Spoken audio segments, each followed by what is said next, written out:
3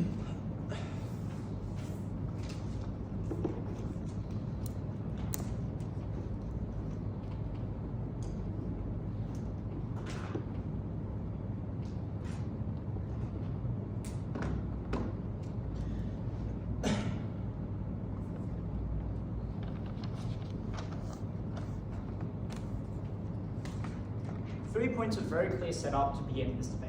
Firstly, what do these contracts look like and what are the key facets of these contracts that are unique to this motion? Firstly, the age of recruitment, as the info slide indicates, is 12 or younger. We would note that empirically this is actually far, far worse, i.e. Jisoo from Blackpink was recruited at the age of like 9, twice, BTS, etc. Far, far younger. Notably, secondly, we would know that these lengths of contracts are particularly long. Firstly, because there are incentives to maximize your return on investment, to maximize your profit. Thirdly, we would say that you incur significant financial penalties and legal constraints at the point at which you leave or breach those contracts. For example, the legal systems in these countries, i.e. Korea, significantly prevent you from being able to leave. It is very difficult for you to win those contract cases. Firstly, because K-pop is a significant and major cultural export of Korea, and it is also the significant major economic export of Korea, which means that the government and also the courts are significantly supportive of these forms of exploitation in the status quo. And notably, secondly, we would say that the corporations who own these entertainment companies within Korea just have significant empirical sway over the government. This looks like Chaebo's centuries, or not necessarily centuries, but like decades of structural, entrenchment of why they have significant sway there. Fourthly, we would note that these substantially curtail freedoms in 3 key respects. Firstly, it controls your appearance insofar as there's mandatory weight slipping programs when you become a K-pop idol. It means you have to get plastic surgery if you want to debut, things like that. Secondly, it significantly controls and curtails your love life and your relationships and the individuals who you meet and interact with. Either you are forced to be single so you can rope in more fan bases, because obviously people think that this is more attractive at the point at which you have the perception of getting a chance with this idol. Secondly, if you are dating, this is heavily controlled by the corporation at the extent, or to the extent where they want to milk this for monetary profit, strategic profit. This is what contracts look like in status quo. And thirdly, they obviously control your time distribution insofar as you sign up at the age of 12, if not younger. They determine where you can go, what you do, and this notably involves a significant amount of training. You're training every single day, at least 8 hours, training to dance, training to sing, without an ability to control what you're doing at the sacrifice of the things that these kids should be doing. What does banning on the side affirmative look like? We would know, this is the second piece of setup, we would know that necessarily this means we prevent all individuals under the age of 18 from being allowed to sign these contracts, or any contracts that share the features that I've noted in that first piece of setup. And secondly, we would know that individuals can still probably train in those things, so you can still train to be a singer or a dancer, or you can still participate in those activities, but that is uniquely done in a way where you are not contractually or legally bound under these entertainment industries, or beholden to their incentives and things like that. And notably, we would ban these contracts insofar as we would give the owners of these individuals the ability to leave insofar as any contracts that don't share the 3 features of time constraints or freedom constraints and punishments we would allow on the side affirmative. The final thing I'm just going to do is explain what the burden on side negative is and necessarily must be defended.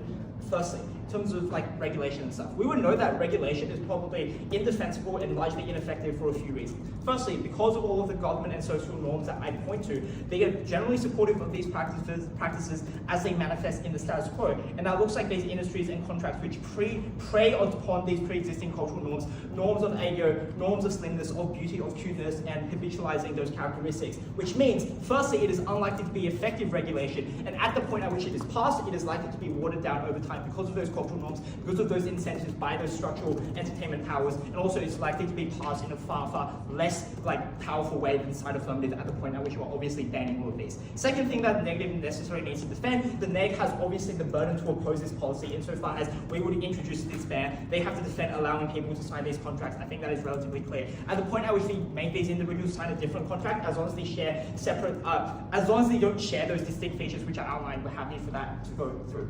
2 key unique arguments on the side affirmative. Firstly, why these individuals cannot consent. Secondly, why the life of a K-pop idol is deeply regrettable even if you succeeded. The first observation under this principle I would note is obviously at the extent where these contracts are pernicious, to the extent where these contracts are actively preying upon these individuals, there is a harm that exists. To the extent where you cannot consent to those harms, even if those harms are severely curtailed, that on its own is sufficient for the government to ban these things. First reason why you can never consent, because you're literally 12, like there is no other precedent in the status quo where we allow minors to sign contracts of even remote similarity or analogy to this. And notably, any contracts we do sell minors to sign in any democracy or any government in the status quo, those contracts are signed in ways where those things are not legally binding. So if a minor was to sign a contract under the age of 12 or younger, right, those contracts are not legally binding in the status quo. Obviously, that is a reason why you cannot consent, given that it's an empirical revealed incentive of legal courts. Secondly, even if parents sign as proxies, why was this significantly not akin to consent? Firstly, because we would say the relative importance of these decisions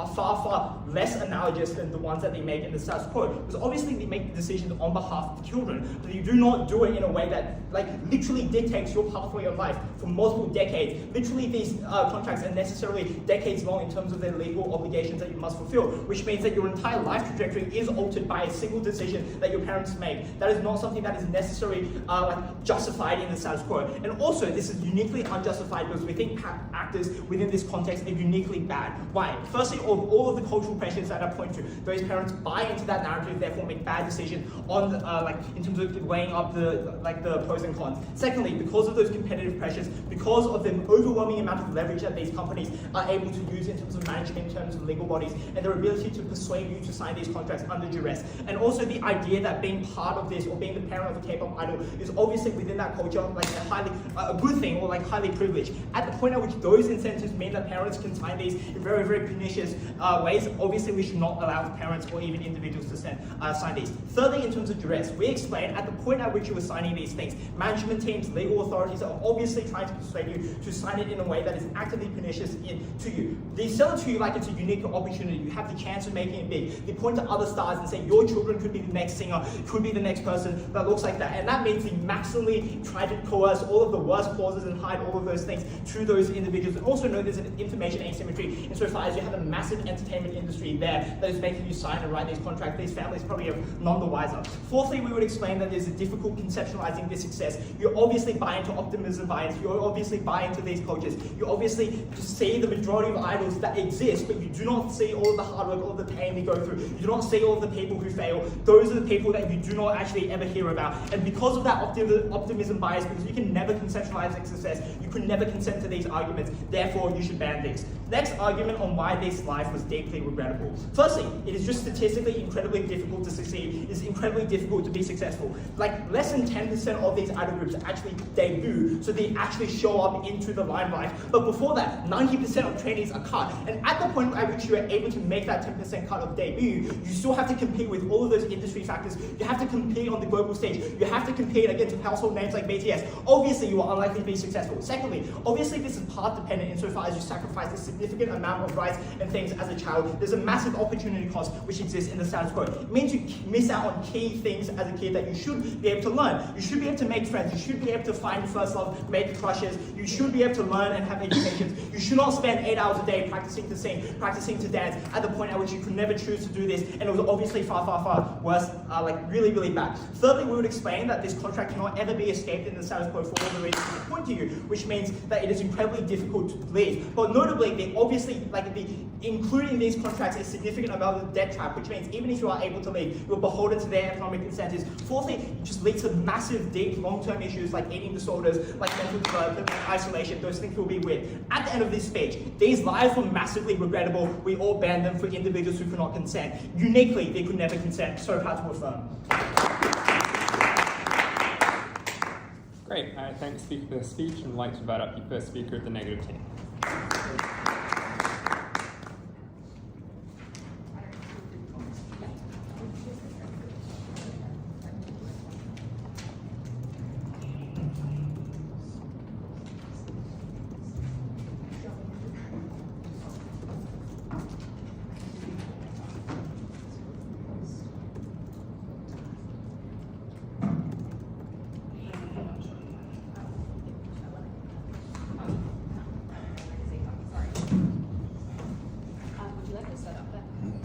Oh, sorry. No, that's okay.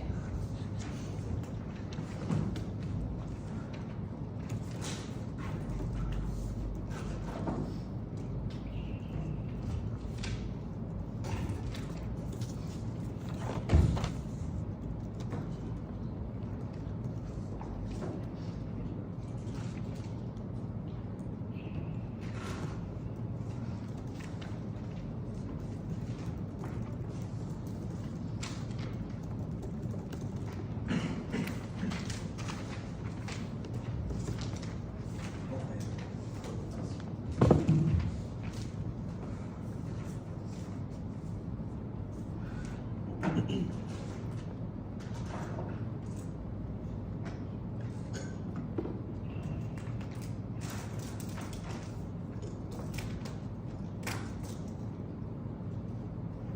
things in this speech. Firstly, why we're able to regulate. Secondly, why we're able to ensure that there is still valid consent as a response. And then thirdly, our substantive push about why we're able to get better career development and why this is ultimately better for these kids, better for their career and better for career as a whole. Firstly, we think we are actually under fiat able to regulate and can still ensure, and we think we're more likely to be able to do this with less capital because these obviously these companies have such capacity to want to be involved. They have such potential. All the mechanisms that App gave you about wanting to be involved in the system and having bargaining power, we think that means they're always going to be more likely to accept a system that regulates them than a system that completely shuts them down for the first 10 years of their functioning, for example. Right? So what sort of regulation do we think we can enact? We can enact agencies that ensure independent legal advice, getting rid of huge punitive elements to stop this characterization of people being locked in for a long time. Thirdly, we think we're able to ensure that there are maximum work hours, for example, 20 hours max for kids who are still in school. And then finally, fourthly, we think that we're able to ensure that people aren't working and aren't being in this contract before the age of 12, which we know the motion slide suggested that 12 was the youngest age possible for these kids to be involved.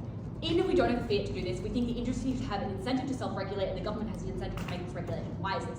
The government has an incentive to do this regulation because they want success within the industry. They want K-pop to continue. As we'll tell you in substantive, we don't think the industry will be able to thrive as well when we undercut it substantially and don't let these people train for, as the info slide said, they need that necessity of time. We think that is always harmful, so the government will want to regulate that to make that as good as possible. We also think the industry has an interest to self-regulate within that independent contract firm for reasons. Firstly, because they want to attract talent, and we think if you're looking at multiple different agencies and one offers you better rates where you have better work hours, better pay, or things like that, you're more likely to go with them. Secondly, we think there's a fear of future K-pop stars speaking out about the treatment they experience and whether or not that tarnishes the reputation. And thirdly, we think you want to keep a good relationship with your K-pop star so they continue to work with you in the future. We think this means the industry is going to mitigate a lot of these harms. Why do we think we're able to get consent under our side of the house? Affirmative hinted to the fact that parents could be able to sign these contracts. We think it will always be parents who sign these contracts because it's in the industry's favour to ensure that a parent signs it because that is more legally valid and ensures that it is able to stand up to corporate choice. Why are parents allowed to consent? Because parents choose a lot of things within their children's lives. Parents make decisions about whether the child is vaccinated, what the child's religion are, and these are life-changing, life-altering. What we analogize is very similar. Is a parent deciding which school a child goes to. If a child goes to a super selective sports school or a school that's really deeply religious, those are the decisions they make that impact their future, impact what jobs they get in the future, and impact how they spend their time. Same as on this issue. We also think that parents are even more likely to do what is in the kid's interest because it can acknowledge whether or not this kid has talent. Usually kids show an imposition in terms of wanting this to start with, and also generally they're going to make a good choice because they love their children, but furthermore there's also financial benefit to their children doing well, so they need to be supported for that. Even if you don't believe this, we think children of this age do have some consent ability. Note the fact that there are circumstances where they're entrusted with really long-term life choices about their future that happen between the ages of 12 and 18. 18 is not the be all and end all. For example, most people drive well before they're 18. You can consent to sex well before you're 18. You decide how much you study and how well you do in school before 18. You can work and be employed from under 14 in Australia. Note the other places in the world that would be even lower ages. And we think you can give up school to be a professional athlete when you see Olympians in the Olympics from age 16. Obviously they're making similar decisions. We don't think this is uniquely different in K-pop, and ACT has to prove why K-pop is uniquely different to all these other areas. We think parents make those decisions for children. Moving on to us, very quickly, we also think that these controls about relationships and appearance happen to all celebrities, particularly those who are women disproportionately, celebrities, prima ballerinas, actors, and so we think that's not exclusive to this debate. So let's talk about career development. We want to outline a few things about the industry, then talk firstly about the child's future, secondly about the child's earning capacity, and thirdly about the Korean economy. So, we think two things to note about the K-pop industry. Firstly, this industry is incredibly competitive, and secondly, these positions are really coveted, and you have to have talent and be the correct age to have your length of career. Why does specifically K-pop actors need to be so young, and that's why they need to start training early? 3 reasons. Firstly, because K-pop is characterized by quite young stars, by the makeup, the clothes that they tend to wear, things like that. Secondly, you need a lot of training in order to be able to reach that level. You need over 10 years of this training, and this training needs to happen from when you're a young age, because when your voice breaks, you need that training up to that point and through that point so that your voice can be assisted through that transition phases, and there's a lot of that capacity that is lost once you reach a certain age. This means 18-year-olds, a lot of them won't actually have the capacity to be K-pop stars anymore. We think that's very harmful. And thirdly, like, it's harder to teach to learn new things when you're older, harder to learn new dance moves, harder to learn a language, things like that. This means people need to be very, very good. And the only people who'd be able to get into this industry under our side of the world are those that are extremely risked, so can afford these private lessons, and have natural talent because they don't get any proper training till later on. We think what this means is generally K-pop not only is less diverse, but like is less popular because there are less good people who can fulfill those 3 criteria for like being young and quality music. We think this means, note the fact that like K-pop competes in an industry, a music industry that has like rising Mando pop and Japanese pop and other forms of art, music like that are non-Korean, for example, like Asian and Western demographics, which are the listeners for K-pop as well. This means there's competition in the market. But we actually need the continuation of K-pop within these regions for the 3 reasons I've already told you will tell you about: the child's future, the child's earning capacity, and the Korean industry. Let's tell you about why this affects the child's future. We think that generally Korea has quite a huge population and not enough economic capacity to look after them. You note the fact that like there is a lot of divide in the country. We think people will only be able to succeed under this, under having like this training and contracts from a younger age, because firstly, the talent, and they will succeed in this scenario because the talent agent will only select people with potential. That means the interest will align of the person making the person sign the contract and the person signing the contract. Secondly, we think because of the sunk cost fallacy, once they've invested some capital in training this young person, that means they're more likely to like continue to grow that fandom for that individual. Note the fact that like you can be a good singer and a star without necessarily being hugely talented at the end, because you get like buy-in, influence, fame, things like that. And thirdly, we think people are only going into these contracts if they have confidence that they are skilled and passionate. This means that like even in the outside realms of successful career, even if they aren't successful to other people's metrics, they can be successful to their own personal metrics. For example, maybe they earn less, but they're a lot happier in that sort of career. In the same way that you do hobbies and things like that in your free time. Fourthly, we think that because the nature of the career, you do have to sink a lot of time into it, and that means people are going to get better and like improve as a result of that. And finally, fifthly, we think for all the reasons Af gave you about age, long contracts, culture, and corporation power, they're going to be really supported, and parents particularly are going to support them to make sure they're good. But even if they don't succeed, we think that is still okay because they're paid through the contracts, they get income, just like a lot of people through school will do a part-time job and do a hobby. This is doing both at once, but you're getting paid at a much higher rate than other people, so there's still like gain there. Secondly, like who are we to assert that this person would necessarily have other skills that are better? Maybe this was their one opportunity of skill and that's an area for them to focus. Also, we think we can push awareness regulation so they're more aware of the potential that they might not succeed. Secondly, how do we get better learned earning capacity? We think because they're more elevated into jobs that earn a high income, in the long term there's a benefit of this contract that helps earn money for that family. Note the fact that kids who play cricket in India and Pakistan help lift their families out of poverty as a result of these like lucrative trades. Korea doesn't necessarily have this, but they do have K-pop. This helps like reduce intergenerational poverty for that family, for the siblings of family. Note this is also why the families will be so supportive of them. Thirdly, about the Korean economy, we think K-pop is a huge industry that needs fans outside of Korea to buy tickets, merchandise, music, and advertise the media. What this does is raises the profile of the Korea, and this leads to lots of financial benefits for Korea. Note the fact that in the Parasite movie, you see the fact that there's a lot of divide still there. This is why it's always better to allow these contracts. Excellent. I thank the speaker for their speech and invite up the second affirmative speaker.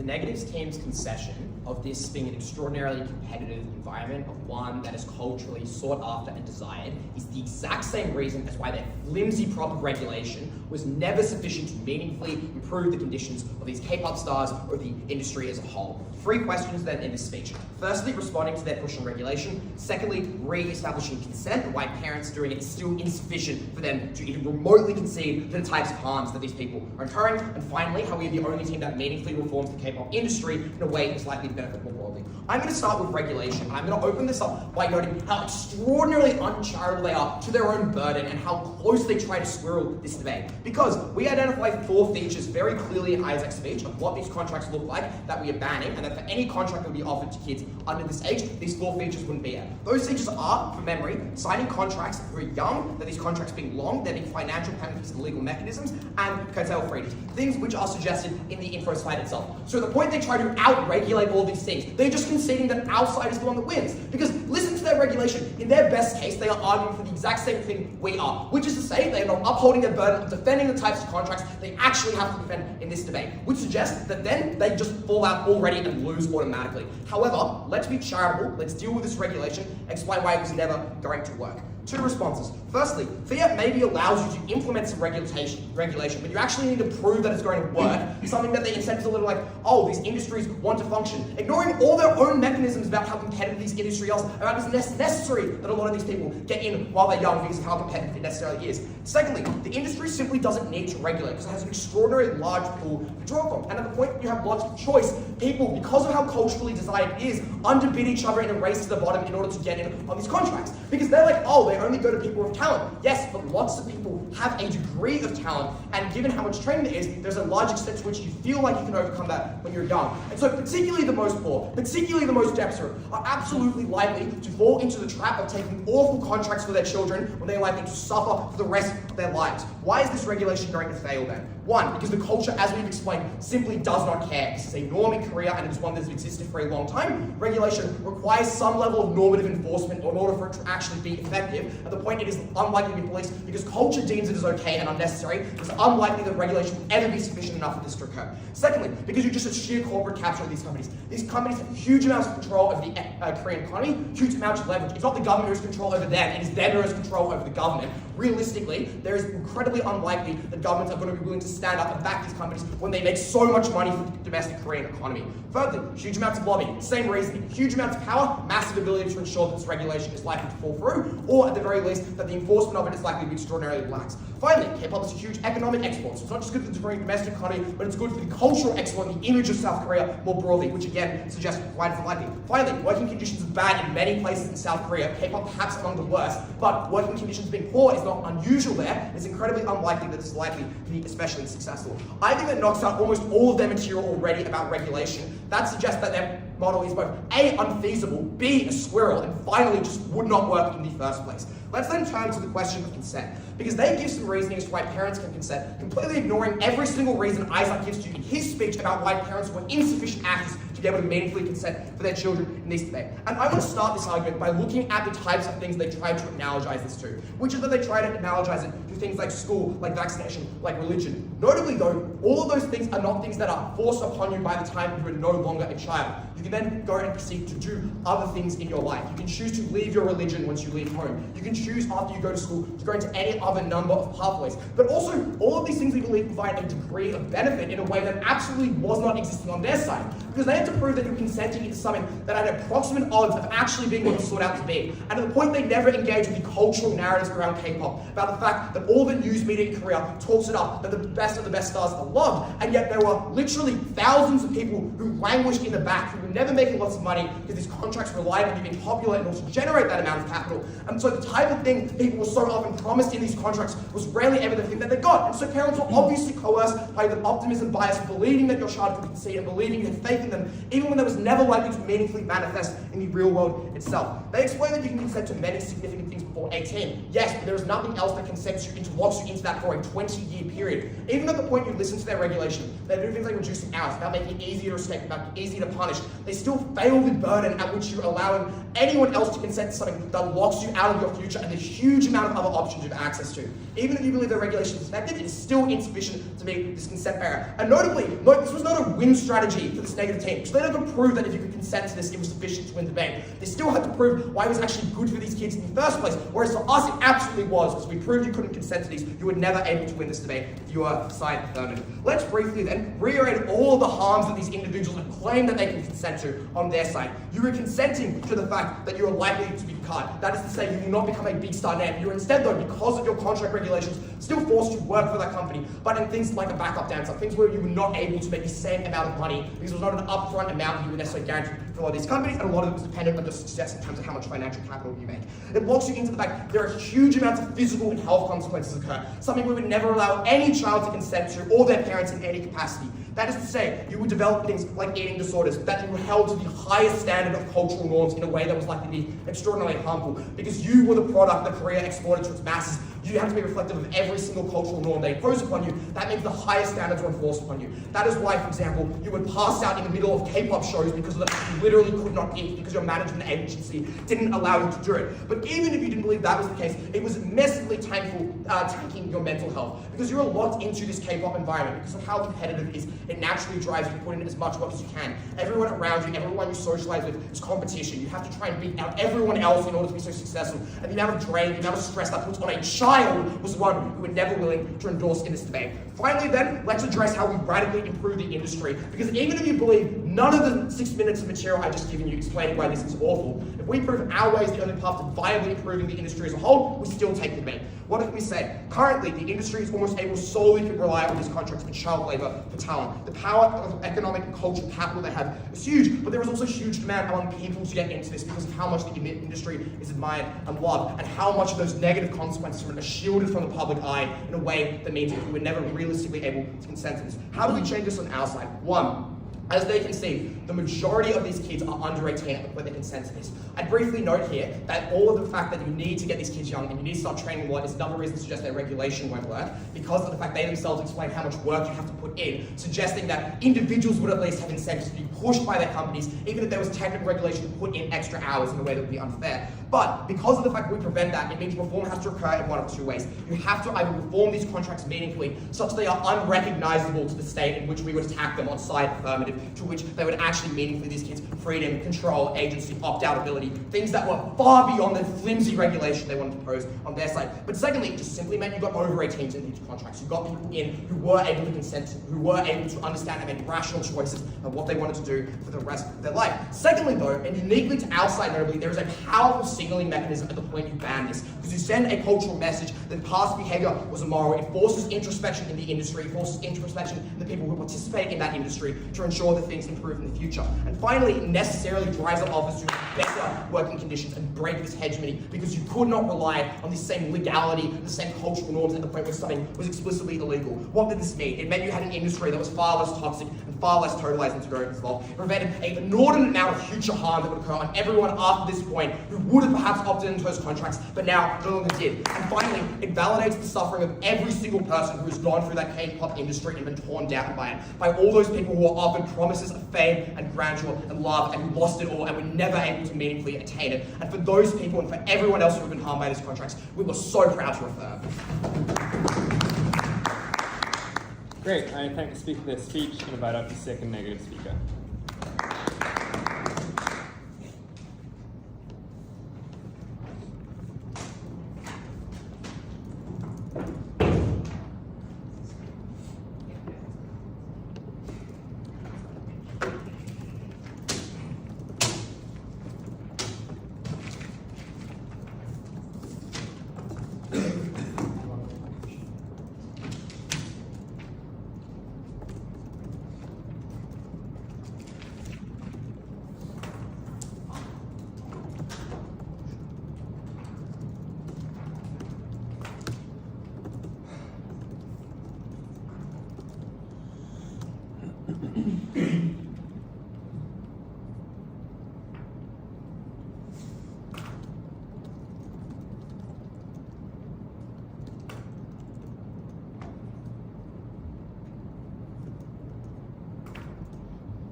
if you ask the soccer players selected to represent Brazil in the Youth Olympics whether they regret their decision, none of them would say yes. Because maybe they didn't eventually make it onto a team, and they maybe did not play professionally.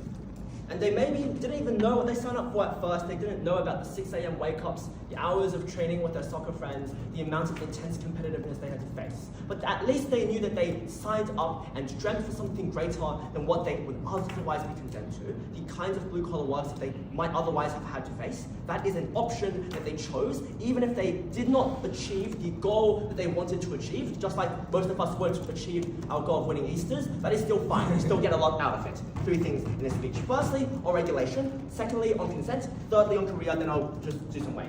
Firstly, let's take a look at regulation. They have to ban all contracts here. They do not get to choose who are the bad ones. And let's take a look at what they say about regulation being ineffective. They say governments and social norms are too powerful and corporate capture. Like, mate, this is not like your high school conception of South Africa. You don't have state capture just because an industry is worth a lot of money. This industry sprang into existence less than 10 years ago. Obviously not true. SK is a parliamentary democracy. You don't get that sort of corruption. But I think the counter model we give is really reasonable. Because if you have the fiat to completely ban these contracts which they claim are vital to these companies, vital to the lifeblood of Korean culture and Korea's self-image, then of course we have the fiat to claim things like you won't have lock-in, you have minimum pay and maximum working hours that are very reasonable. I think that is something we can absolutely claim on our side. But even if you don't, we self-regulate. And Mackenna says this, they do not really respond. Because I think you obviously, for example, have clauses that will allow people to get out if they don't like things. 4 reasons for this. Firstly, if you're training with people who are your friends, you do not want your friends to be unhappy. If they feel like they're forced to be there, it impacts on everyone they train with. 2, you have competitive pressures. There are multiple talent agencies. 3, if few people succeed and they are unhappy, they probably won't be the ones succeeding. So why would you choose to lock them in if they probably won't make it anyways and spend more money on them? 4thly, parents would turn this down if you make it a lock-in. And note that these mechanisms all apply for reasons why this industry would likely try to make these contracts as good as you can. The fact that they apply to children doesn't mean that these contracts are bad. Obviously, you can consent to things. These aren't to consent. Here's what they say. Parents have optimism bias. That is like the one mechanism. Then they say, parents will unfortunately not be used to signing these contracts. That is it. Compare this with what Mackenna tells you about parents having an interest in this. They know that this is a really important part of a child's life, and they will probably scrutinize these documents beforehand. They'll try to reach out to people who have been offered this before. They'll probably ask their friends and have discussions with their child. And what this means is, these parents will probably make good decisions on behalf of their children. And if their child doesn't like it, they will probably revoke the contract anyways. And note here that the children maybe does play some part in this. But children can drive a car at age 16. At that point, if they don't drive it well, they can kill themselves. They can have sex, something that can cause trauma if not done well. I think you allow people to make decisions a lot at these stages. That is not responded to. Then let's take a look at career, because this is a lot of the debate. They say there are harms in training, even when you go through this. Let's take a look at what they say. 1, it's hard work for children. The comparative here is that in many schools in Korea, go to private schools in order to fight for a chance at a decent university. That looks like things like 60, 70-hour weeks of studying a day, and that is absolutely intense. But note the reason why we do this and why parents spend a lot of money to send their children to this. It's because they want their children to have a better future. But for children who have been selected, who are so promising that an external company is willing to pay lots and lots of money to train them when they get no immediate return, they're probably promising enough that the best form of study is that training. And I think that hard work is absolutely justified. Then they say it's really competitive. Mate, have you ever seen James Roos? Like, everyone there is ranked against everyone in half-yearly and yearly examinations. They're still pretty decently happy. That's fine. Then they say eating disorders. Again, please. This is not like a high school debate. I'm sure things will be okay. Then, let's take a look at what they get instead. Career. Then they say there are few people who succeed. 4 responses to this. Firstly, let's take a look at the range of exit opportunities you have.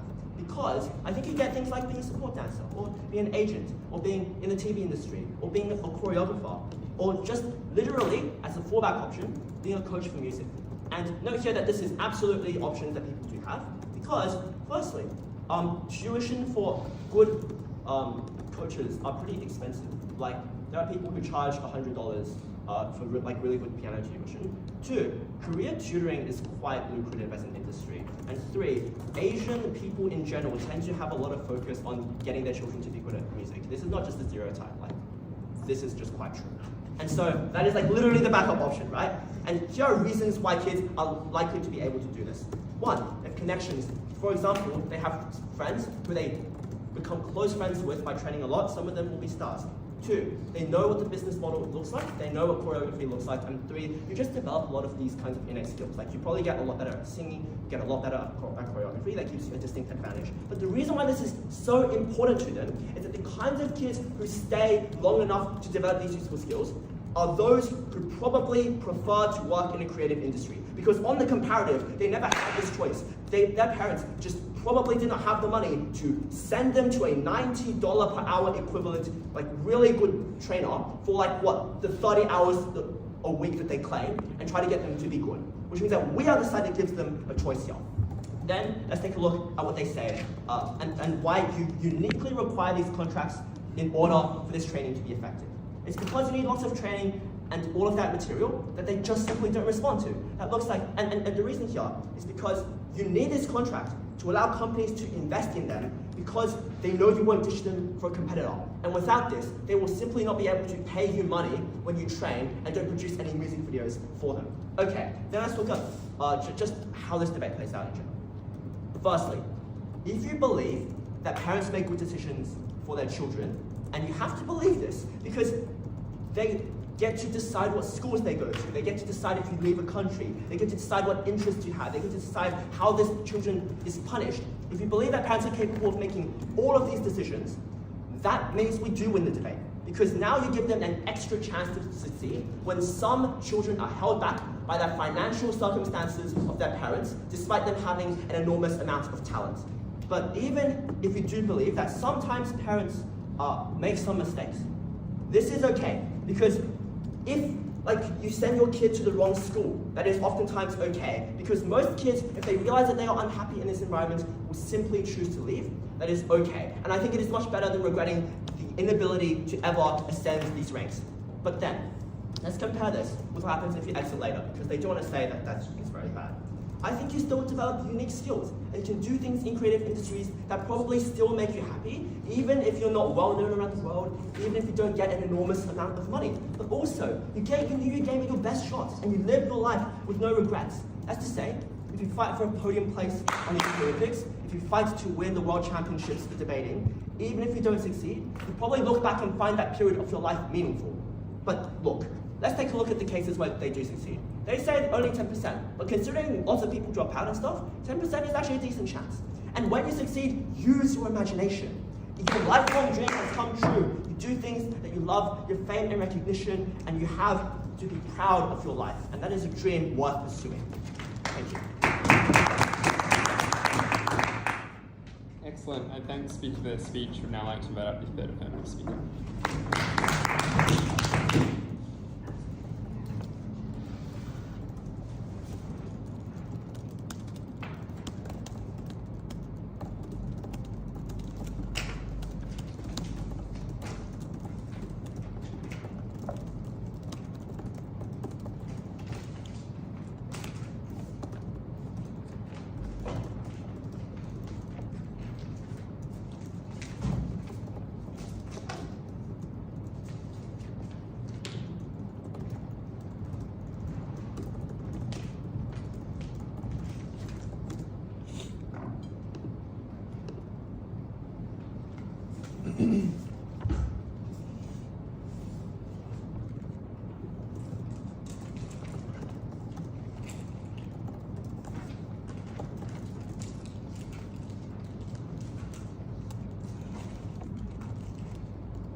Well, side negatives certainly put themselves in a bit of a pickle here. Because on the one hand, they tell you that banning these contracts would just be devastating for the industry, because they're so good and important, and they do great things for the kids. And on the other side, they run in the opposite direction of the debate, screaming, no, no, no, regulation will totally take all the bad elements out of it. And in the process, it's deeply unclear what they stood for, or what benefit they were able to accrue between the regulation that meant that they couldn't do most of the things that you apparently needed to do to succeed in the industry, and the fact that they would still maintain those contracts so they don't get the same scale of benefit that side affirmative say would do. I'm going to address 3 things in this debate.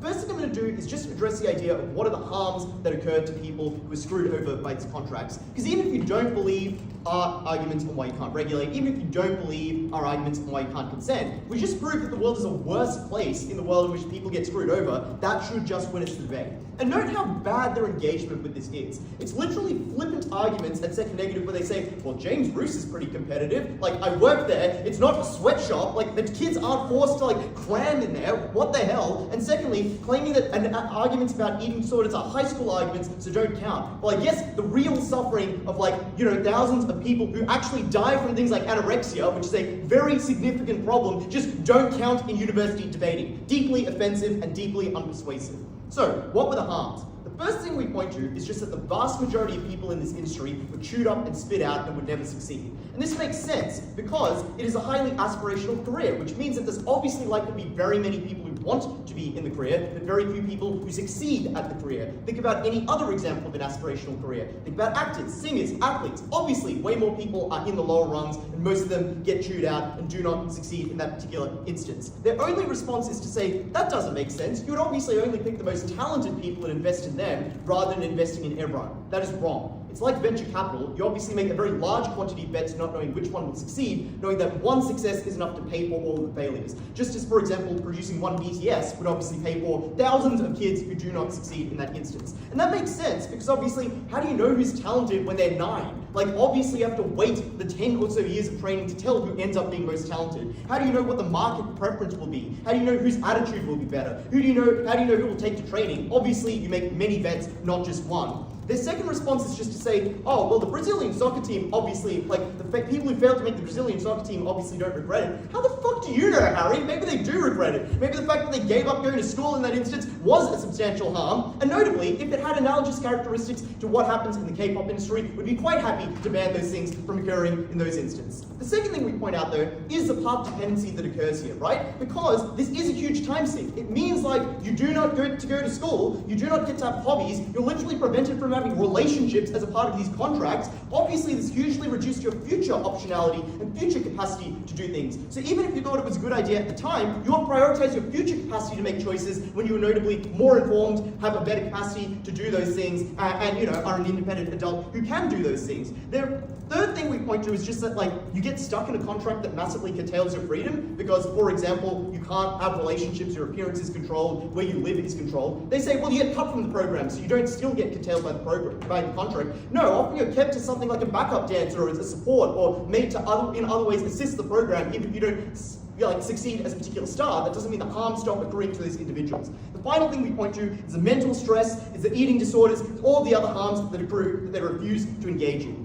We explain to you on our side, however, that you can just eliminate all these harms immediately by preventing kids from being coerced into the contracts. Because at the point in time when you're dealing with adults, obviously, that is when you have to remove all of these features and kids cannot be exploited. But it's also when you're dealing with people who have substantially more leverage, can make more informed decisions, and notably, you actually have to, like, incentivize to join the program. You can't just coerce and bully their parents, which is why they're likely to be able to get better offers out of you and the industry is likely to be substantially better. How should you weigh this argument? Look, they tell you, well, some people succeed and that is really meaningful for them. That is great for them, but considering 99.9% of people in the industry will not succeed and will bite all of the harms that we tell you down the bench, should obviously care far more about the more vulnerable, the more numerous, the more important stakeholder in this debate, which is why we must win regardless of determination of other issues. But let's now move on to that, because this is where this team gets truly mendacious in the way that they attempt to tackle things. Because they tell you, we just regulate out all of the elements.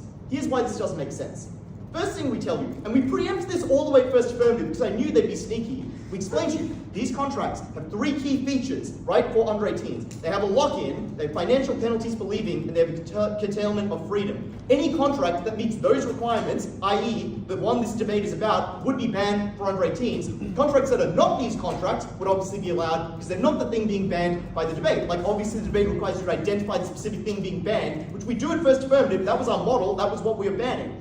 Anything else would be allowed. This team has a burden to oppose the affirmative team's model, so their counter model cannot just involve doing the same fucking thing that we're doing, which means their regulation cannot just be like, we'll take all the bad elements out and do the good stuff. But secondly, they're so inconsistent about what their counter model is. At points in time, they're like, maybe it's maximum hours, maybe it's minimum pay, maybe you can leave, maybe you can't leave. Like, it's deeply unclear what they stand for. At their least generous, it's literally 2.5 of the 3 things we identify. At other points in time, it seems to be much less. And they shift between the characterizations as is necessary to accrue the benefits to the industry or to mitigate the harms to the individuals. You should punish them for that lack of charity there. But secondly, we explained to you they just cannot do this regulation for a number of additional reasons. Like, yes, maybe you believe they're fit to implement the regulations. They don't explain why the regulations succeed. We give you a number of preemptive reasons they don't. The fact that they won't be enforced and applied well, they'll be watered down. Why? Because social norms are in support of this form of exploitation. Because the government is likely to back the industry over individual participants because it makes it lots of money and improves its soft power in the region, which is of crucial importance to South Korean government. Thirdly, because the industry has a huge lobbying capacity.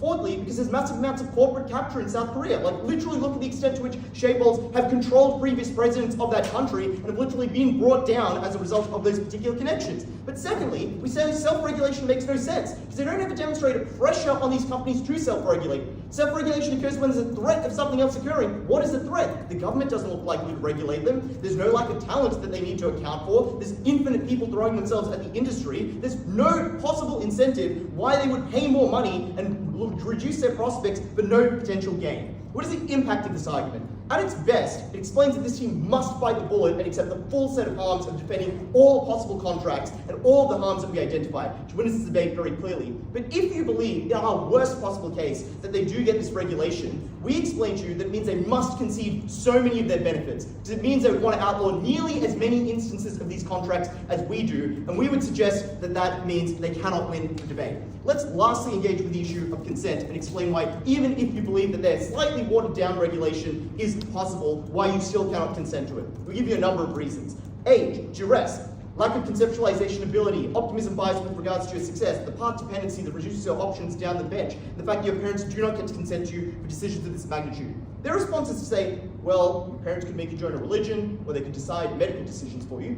Notably, deeply disanalogous, as we explained to you down the bench. Those are things you can leave, those are things you can opt out of. Your parents can't actually make you believe the religion, they just make you go to church. And notably, doctors and courts override parents' medical decisions all the time when they're not in the interests of the kid, just as we would do now. For example, like often these kids have to get cosmetic surgery. No one would allow a kid to get cosmetic surgery right now just because the parent consents to do it. Doesn't happen. But secondly, they say kids make decisions like sex or work, literally one-time instances that you can opt out of or not do, and that often are made poorly at the moment anyway. Look, you obviously could not consent to it. You obviously could not be regulated out. It was obviously deeply, deeply harmful to these kids. Do not let this team get away with a mendacious countermodel that could not work and ran away from their burden.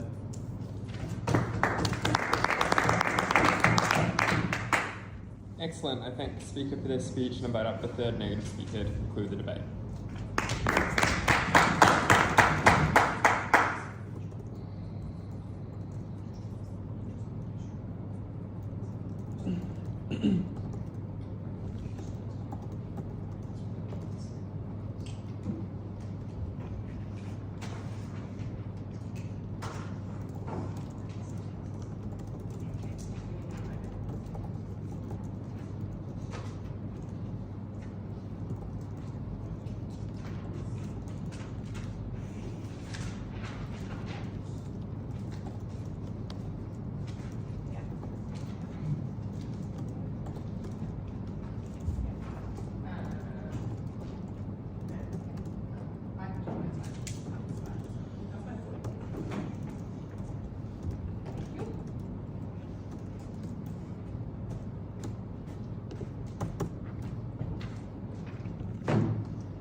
Yep.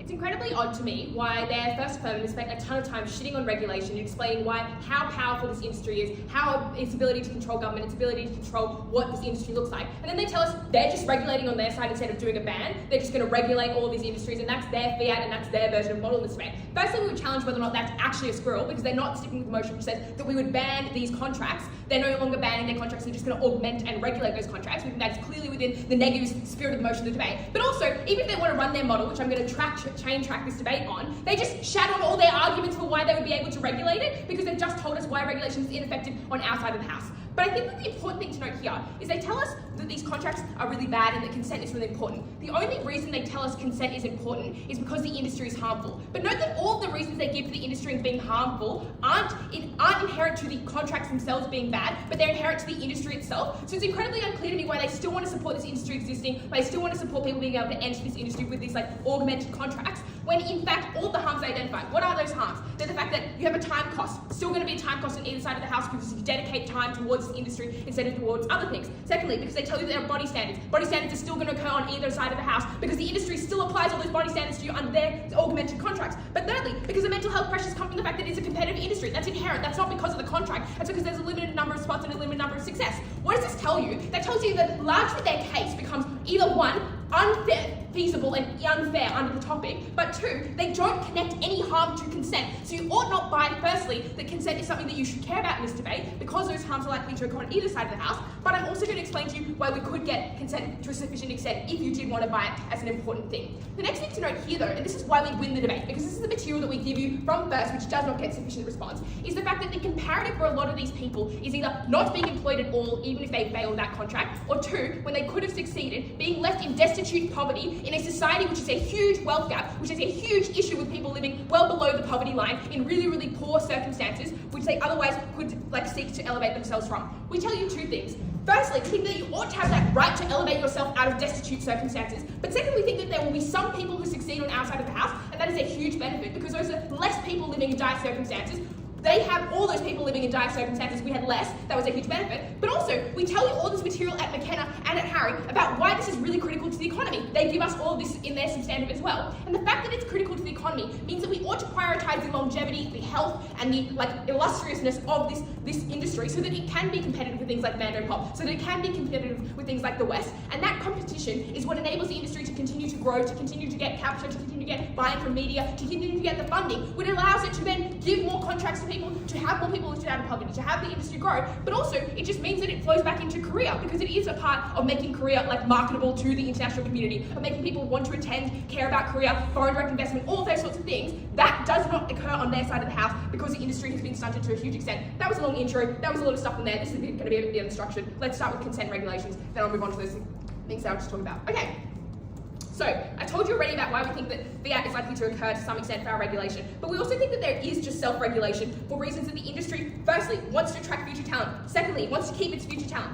It wants to keep current talent. Thirdly, it cares about its reputation in the media, and there is a lot more scrutiny over these sorts of contracts. That's because people who scrutinise this in the sporting industry also scrutinise it across the media industry, and we think that's something that occurs on our side of the house. But also because they have competition within the industry, and as the industry continues to grow when it's not stunted through things like banning, you continue to see more and more talent agencies entering the industry to grow the standards of that industry. We also think that just broadly, as progressive societies have been moving towards looking more at child labour, that's why the industry standards have probably raised to 12 when they've been at other instances, so we think that regulation is likely to occur. even if that didn't occur, be comparative, because affirmative hasn't. The comparative in this debate is people not having a job, being stuck in a highly competitive system where if you do not go to Hagwon, you do not cram at night school for 8 hours of that evening, you will not succeed. And even when you do go to Hagwon, you probably still won't get into the university which is necessary for you to get a job at one of the huge tech firms that exist in South Korea, which is the only way for you to help lift your family out of poverty. We have known for time and time again that not just in South Korea but in other countries, sport and the entertainment industry is a huge way for people who have raw talent, who do not have money, who do not have the capacity to compete through things like education or through other skill sets, to be able to help their family, to help their community, to lift themselves out of poverty and to assist in that way. You ought to weigh that really, really heavily because they are taking away that chance from individuals who would otherwise access it and locking them into situations which are just really terrible, which do terrible things to their family, to their community, and we think that it is one of the worst things to do would be to live in those sorts of conditions when you otherwise had an out that was denied to you. Let's deal with this issue of consent really, really briefly.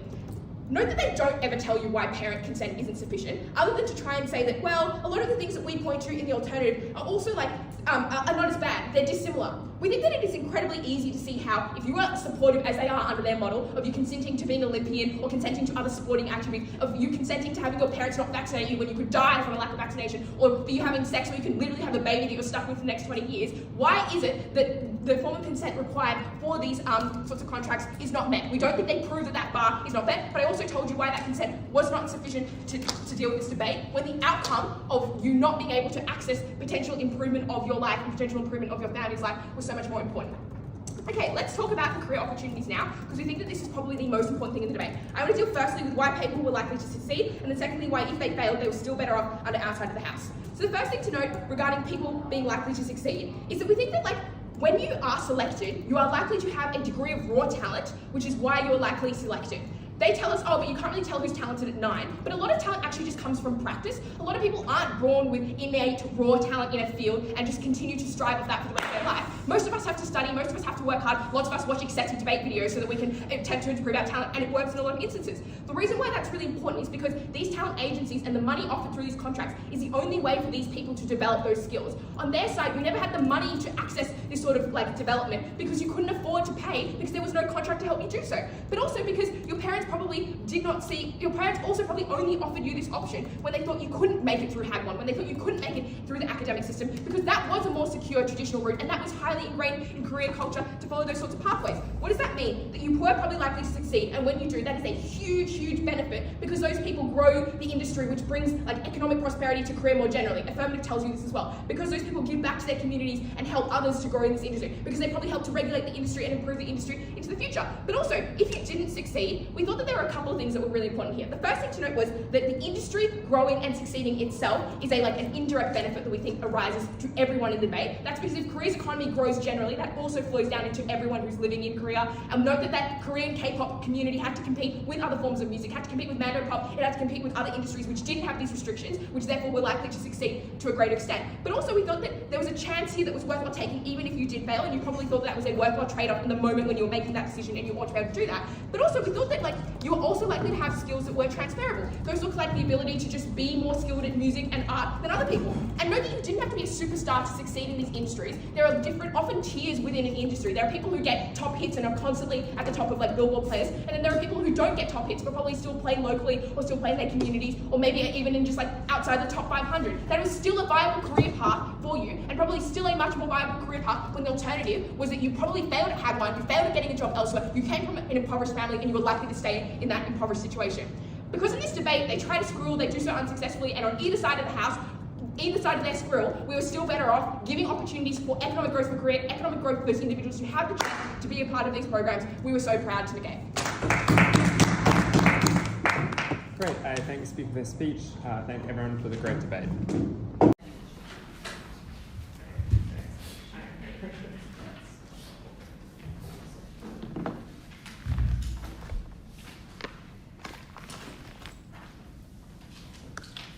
I'll wait for Ollie. You should be tired.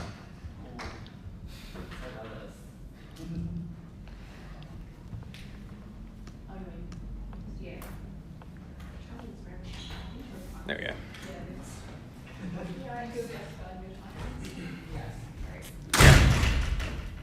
Welcome back, everyone. Congratulations on what was a really good and high-quality debate. Really enjoyed it. The quite a lot to get our heads around, which is why we had a reasonably long deliberation, and this will be a reasonably long adjudication. I hope you don't mind. One point of general feedback, and this is a point of general feedback that came reasonably important in my decision. Not entirely decisive, but I think it was something that either team could have capitalized on.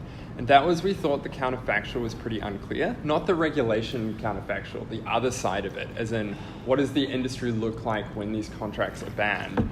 It was really unclear from either team what was happening to young people who wanted to go into K-pop. Were they practicing by themselves? Were they getting informally hired by companies without a binding contract to do so? And a lot of the harms and benefits from either team would sort of hinge on that question, and we sort of had to intuit from various arguments what the answers to those questions were.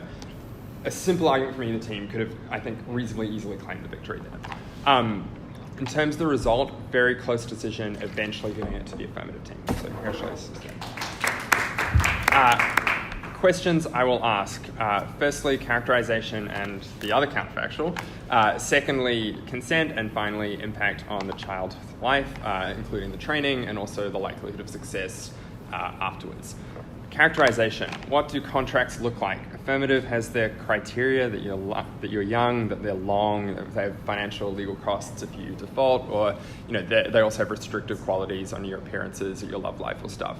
And I would note that what affirmative team does give us in setup is that you can still train even if no contract. Later down the neg bench, I think at third neg, it's sort of pushed that companies will likely push you into doing lots of training anyway, given all the incentives that companies have to train up people, but I don't think it's super clear from both teams.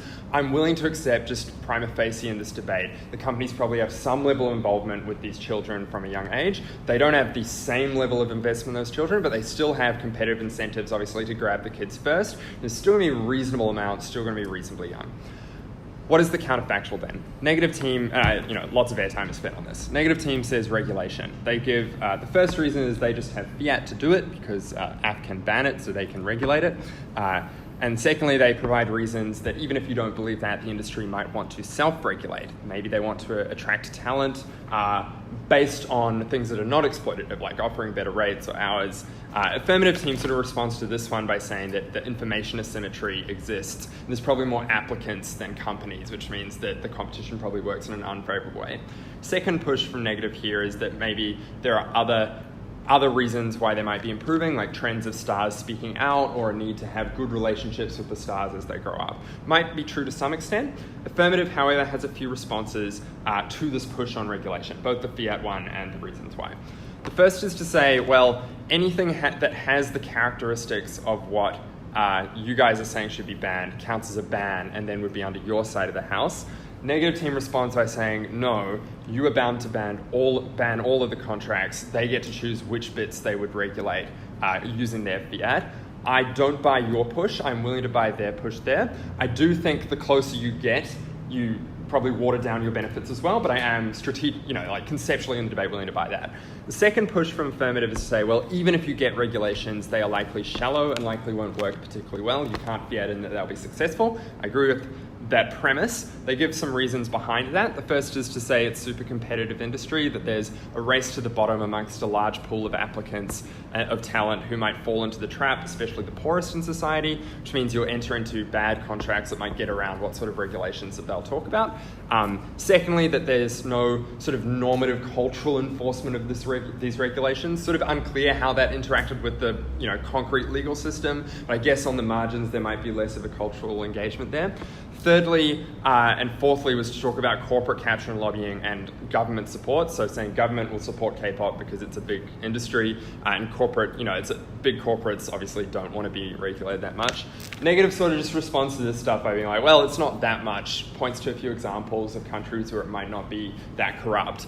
I think this is relatively assertive from the negative team. And I think overall, despite obviously being able to have some regulations which would take out the worst harms, of the status quo, I was willing to believe that your regulations would be largely watered down, and that impacts how we saw the rest of the debate. So, secondly, let's talk about consent. Affirmative team says you can't consent. First reason is because minors can't consent to the contract.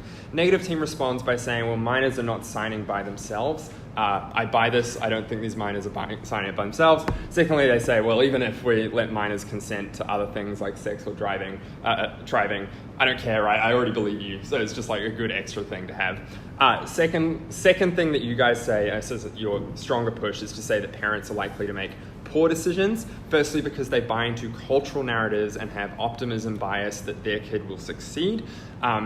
Negative says, no, parents care about their children. They will scrutinize it beforehand and discuss it with friends, particularly if there's already a large sort of cultural spotlight on the harms that could come out of this sort of thing.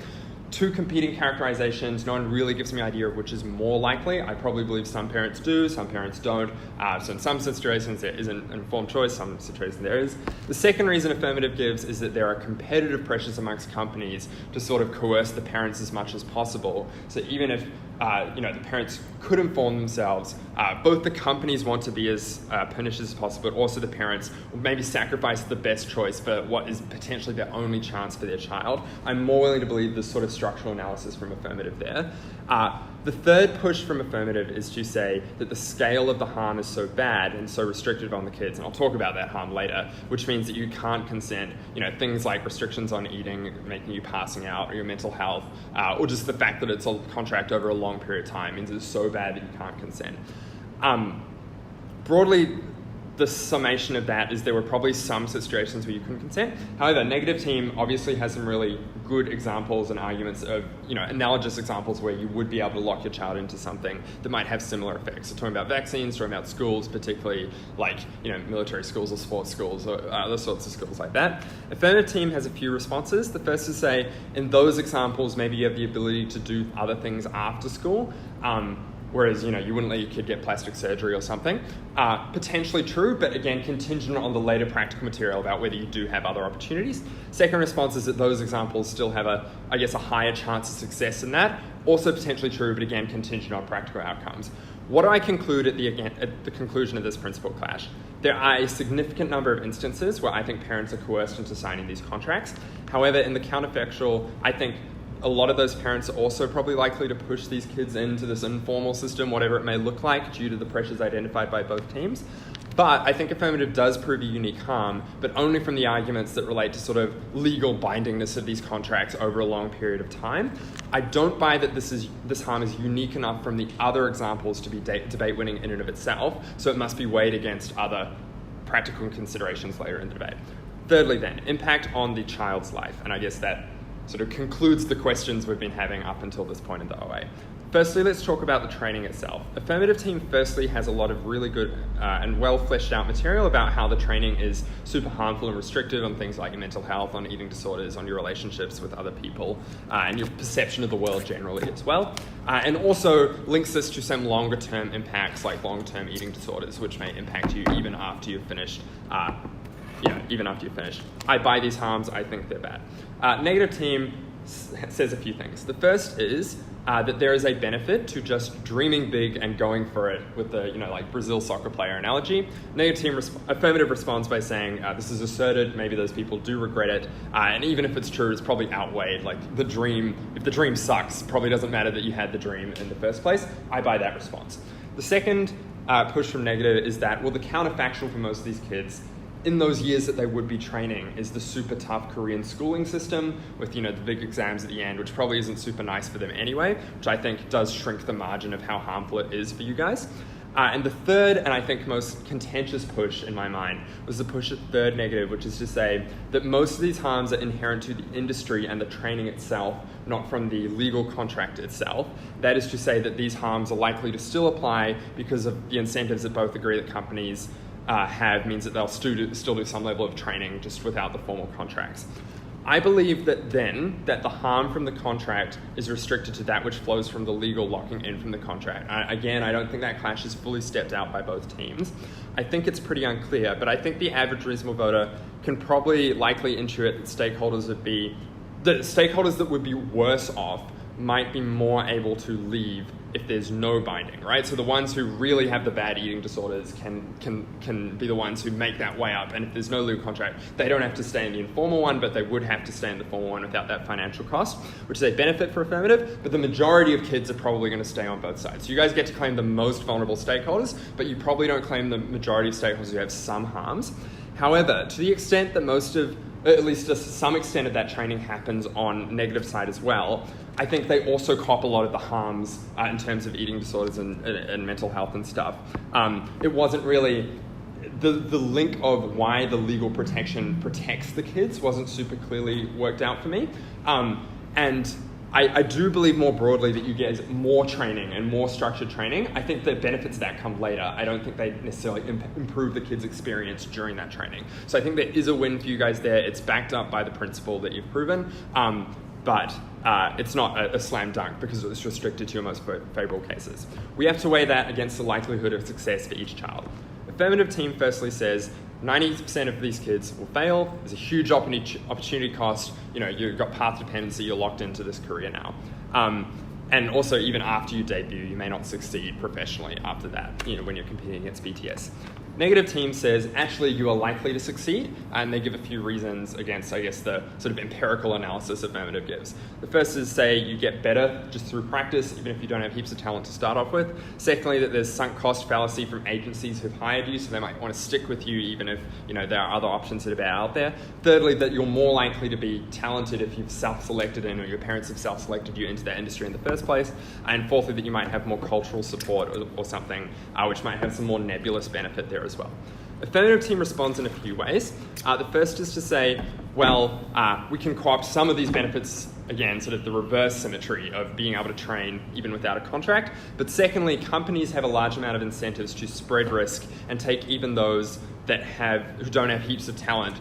So you as an individual might still not be super likely to do well, but the company might still be investing in you, and then you'll end up not succeeding. Negative sort of says, well, no, it's not that hard to succeed, but I don't think they engage with the structural reason there. So I think there are a large number of people who do fail to succeed. But I guess the second area of clash here is whether you have other options, because you guys say it's difficult to leave or escape the contracts and it's path dependent. Negative team says, no, you have a range of exit opportunities. I think gives some decent analysis about how you might be able to become an agent or choreographer or a coach or a tutor or something. There are probably some other options in that industry. And I think you guys let them get away with a little bit saying that your alternatives might just be blue collar work or being stuck in poverty. And so this is actually a comparatively good career for you have dedicated most of your teenage years to getting into. My conclusions at the end of this point are that negative team is able to prove that there are other opportunities for for a significant number of those kids. So affirmative proves you're probably unlikely to be super successful, but negative team is able to mitigate most of the harms of that by saying you've got other things in that industry that you can go into.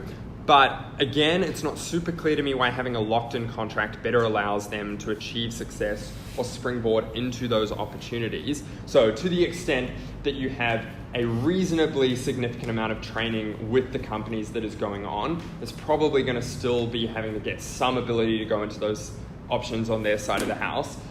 To the extent, I still believe there is a harm though, because I think you guys are able to prove there is less companies training less kids on their side, which means there's less people being able to access those stuff.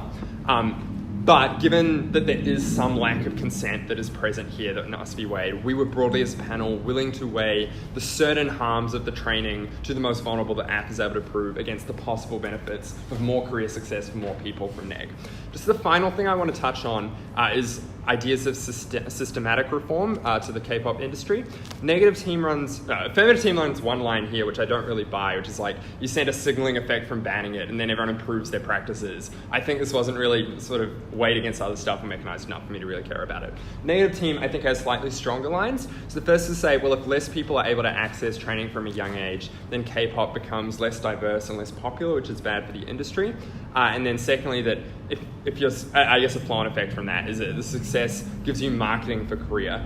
And potentially we agreed that if the industry was doing better, there might be more investment in these people and help more of them escape from poverty. But the key point here is because it wasn't an active debate, it was unclear why we cared specifically about Korean people going into the industry rather than the alternatives that you outlined, like Mandopop or J-pop. It seemed like if those industries got the comparative advantage out of it, it wasn't something that we should weigh super highly as well, given all people could be vulnerable. So for those reasons, we didn't really care about systemic reform, or we don't think teams dedicated enough time for it to weigh super highly for us. We think affirmative was able to prove there were some instances where there wasn't consent, and that meant there was certain harms to the training, to the most vulnerable, that was able to outweigh the increased benefit to the additional people who would be able to springboard into other careers or in some circumstances achieve more success than in the alternative. And that's how we give to half. Happy to do feedback. Please come to my panelists as well. If you guys want to go first for feedback, that's fine. We'll